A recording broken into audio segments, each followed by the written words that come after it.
بے شک اللہ تعالیٰ نے ایمان والوں کی جانوں کو اور مالوں کو جنت کے بدلے خرید لیا ہے، جنت کے بدلے خرید لیا ہے۔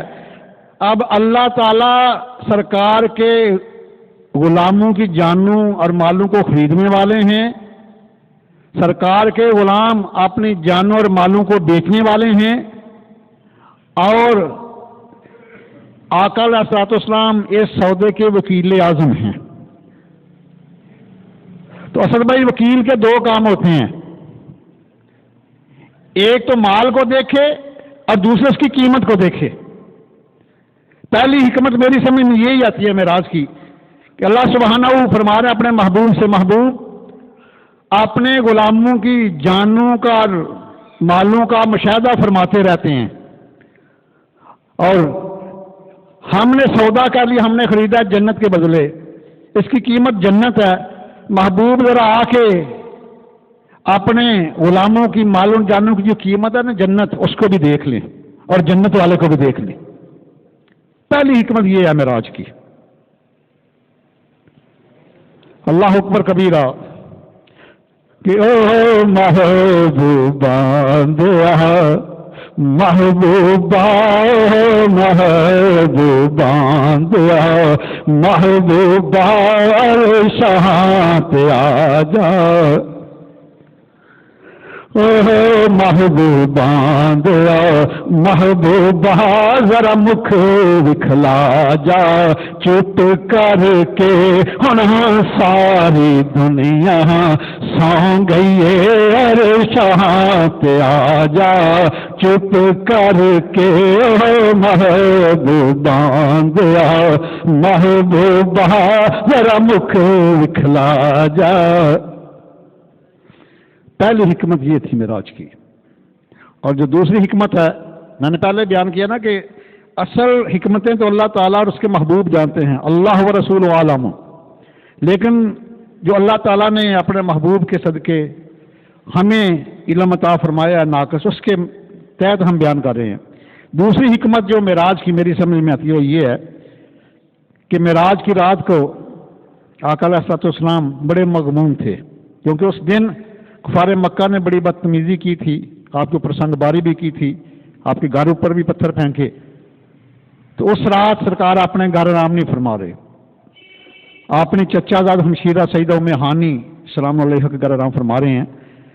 اور یہ امام بہیقی نے دلائل نبوت کی دوسری صفحہ 404 کے اوپر بات نقل کی ہے، اور اس کے راوی بھی بڑے جید ہے، تین حضرت علی علیہ السلام اس حدیث کے راوی ہیں، سیدنا عبداللہ ابن عباس اس حدیث کے راوی ہیں، اور سیدنا عبداللہ ابن مسعود اس حدیث کے راوی ہیں۔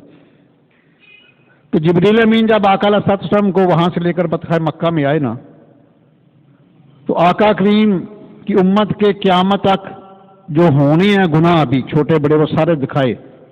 عرض کیا یا رسول اللہ، جس کی امت اتنی گناہ گار ہو کیا وہ آرام کی نہیں سو سکتا ہے؟ اللہ کی بارگاہ میں عرض کیا مولا کریم اس کی صورت کیا ہے بخشش کی؟ میرا محبوب یہ آپ کی شب بیداری سے ہے۔ تو آقا علیہ الصلوۃ والسلام نے اس امت کے غم میں ساری رات جاگنا شروع کر دیا، ساری رات امت کے غم میں روتے رہتے۔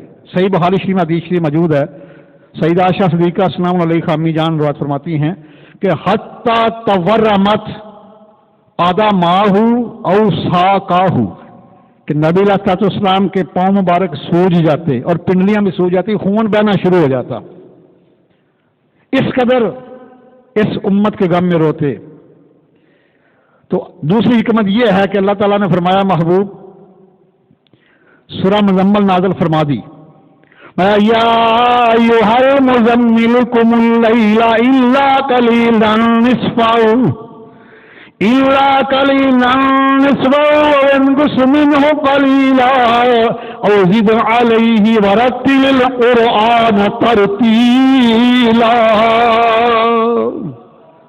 میں محبوب ساری رات نہ جاگا کر، آدھی رات اس کا کچھ کم یا زیادہ کر لے، میری محبت میں مصلی کے اوپر لا کے کھڑی کرتی ہے، لیکن آپ کی یہ مشقت مجھے گوارا نہیں ہے۔ اب ساری رات کی شب بیداری معاف ہو گئی، پھر بھی آقا علیہ الصلوۃ والسلام کو نیند نہیں آتی، امت کے غم میں روتے رہتے ہیں۔ دوسری حکمت یہ ہے، اس لیے اللہ تعالیٰ نے اپنے پاس بلایا، محبوب آپ امت کے غم میں روتے ہیں، امت کے گناہوں کو دیکھ کر آؤ ذرا میری بارگاہ میں، دیکھ لو کہ آپ کی امت کے گناہ زیادہ ہیں یا ہماری بخشش کے دریا زیادہ ہیں۔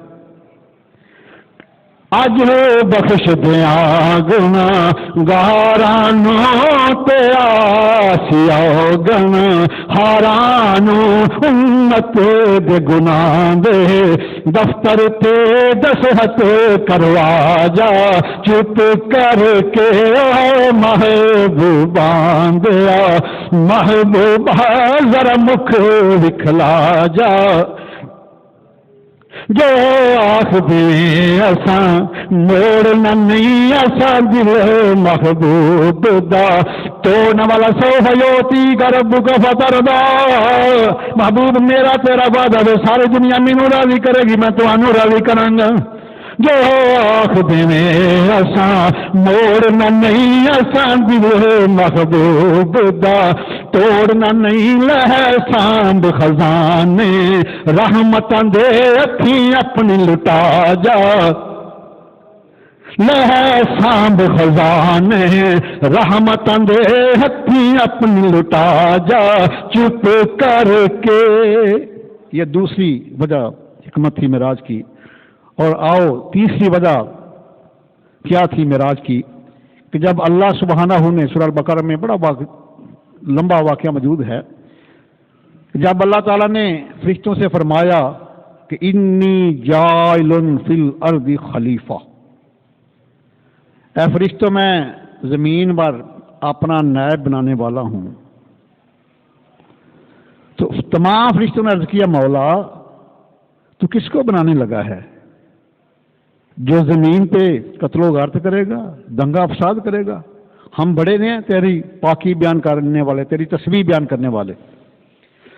تو اللہ تعالیٰ نے ان کی تمام باتوں کے جواب میں ایک حکم فرمایا تھا، قال انی عالم ما لا تعلمون،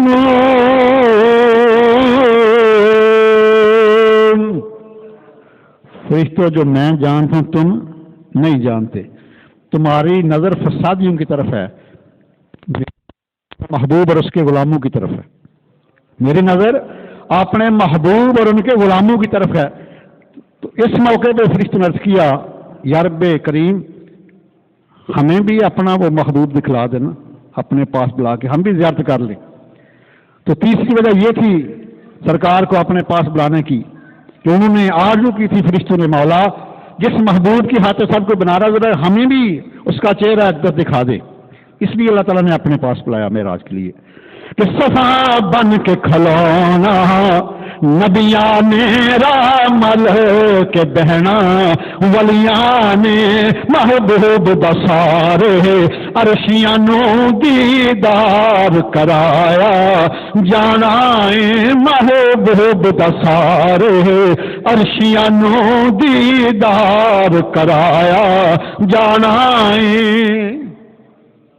اور چوتھی وجہ ہے معراج کی، وہ یہ ہے نبی علیہ السلام کا ایک بڑا پیارا فرمان نشان ہے، اکثر میں پڑھتا ہوں مسلم شریف میں کہ آقا علیہ السلام فرماتے ہیں میرے 2 وزیر آسمانوں پر ہیں، 2 وزیر زمین پر ہیں۔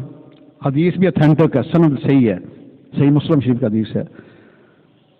تو جب اس کا مطلب یہ ہے کہ سرکار کی سلطنت کے 2 صوبے ہوئے، کیونکہ وزیر ہمیشہ بادشاہ کے ہوتے ہیں، ایک عرش والا ایک فرش والا۔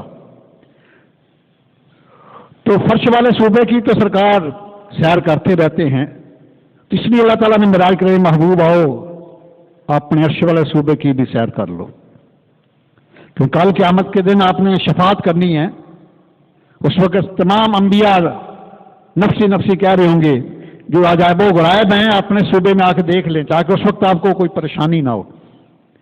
یہ چوتھی وجہ تھی معراج کرانے کی۔ اور 5ویں اور سب سے عظیم جو وجہ ہے وہ سیر کرا حکمت یہ تھی معراج کی کہ آقا کریم سے پہلے 1,24,000 کم و بیش انبیاء رسول علیہ السلام تشریف لائے، حضرت آدم علیہ السلام سے لے کر عیسیٰ علیہ السلام تک۔ تو سب کے سب نے اللہ تعالیٰ کی شنید سے اللہ کی توحید کا پرچار کیا. دید سے نہیں دیکھا کسی نے نہیں ان میں سے. سب کے سب نے اللہ تعالیٰ کی شنید سے اللہ تعالیٰ کو سن کر اس کی توحید کا پرچار کیا. یہ میں 5 حکمت بیان کر رہا ہوں معراج کی. میں محبوب اگر آپ بھی شنید کے ساتھ ہی میری توحید کا پرچار کرو تو پھر